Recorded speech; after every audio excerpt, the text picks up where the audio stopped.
Profit जसलाई हामी y मान्छौँ भ्यालु भन्थ्यौँ 60 72 ए नम्बरमा लिनियर ट्रेन अथवा इक्वेसन माग्या छ ट्रेन अथवा इक्वेसन माग्या छ यो भनेको y a + bx हो है। यसलाई हामी पहिलो इक्वेसन मान्छौँ र यसको लागि हामीलाई टाइम दिएको छ भ्यालु दिएको छ र अब हामीले यसलाई x मान्छौँ र यो टाइम चाहिँ तिम्रो बिजोडमा दिएको हुनाले बिजोड भएपछि t माइनस यसको बीचको भ्यालुलाई हामी ओरिजिन भ्यालु मान्छौँ यो 2009 यसको डिफरेन्स 1 हुन्छ यो गर्छौँ। यो गरिसकेपछि यो माइनस यो गर्दा तिम्रो कति हुने भयो 3 यो माइनस यो गर्दा 2 यो माइनस यो गर्दा -1 0 त्यस्तै गरेर 1 2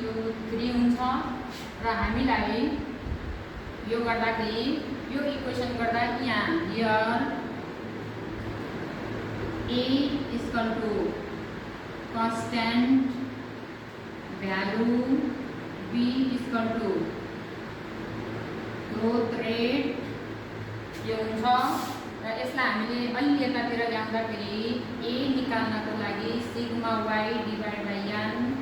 b निकाल्नको लागि sigma xy divide by sigma x square यो चाहिन्छ। यो जोडेपछि जोडेको भनिदिइहाल्छ नि मलाई यो जोड्छौँ 1 2 3 4 5 6 7 है यो टाइम हेर्दाखेरि 7 यो हुन्छ। त्यस पछाडि हामीलाई यो जोडेर आउने भयो यो सिग्मा xy जोड्छौँ यो चाहिँ तिम्रो कति हुन्छ त भन्दा 60 माइनस यो x यो y हो यो दुईटा गुणन गर्दा 180 72 गुणा 144 75 यो 0 80 85 गुणा 160 95 गुणा 285 र यो हामी जोड्छौँ। त्यस पछाडि हामीलाई चाहिन्छ यो जोडेर मलाई भनिदिएर यो x स्क्वायर गर्दा यसलाई स्क्वायर गर्ने हो 3 यहाँ 9 4 1 0 1 4 9 हुन्छ यो तपाईँलाई 9 4 13 14 गुणा 28 हुने हो र हामीलाई त्यो जोडेपछि कति आएको छ यो 525 32 यो गर्ने भने 500 फरक आएको छ है तिमीले गल्ती भन्यौ 7 यस पछाडि गएर यो कति आउँछ यो एकैछिन रोक है स्टप गरिदियो यसलाई 136 लाई यो 28 ले भाग गर्दा यति आयो र सिग्मा y लाई n ले भाग गर्दा यति आयो। नाउ a र b को भ्यालु आइसकेपछि now put the value of a and b in equation first. यो a र b को भ्यालुलाई गएर हामी यो ओरिजिनल इक्वेसनमा राख्छौँ। यो राख्दाखेरि हुन्छ y a भनेको 76 प्लस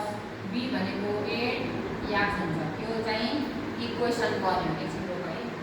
ल स्टार्ट गरौँ। b नम्बरमा प्रॉफिट अफ 2013 को प्रॉफिट माग्या छ भने हामीले x निकाल्छौँ 2013 को 2013 माइनस हामीले ओरिजिन इयर 9 लाई मानेका छौँ डिभाइड बाइ 1 गर्यो भने कति हुने भयो 4 हुने भयो र यो 4 लाई यो x मा राख्छौँ र y को भ्यालु निकाल्छौँ।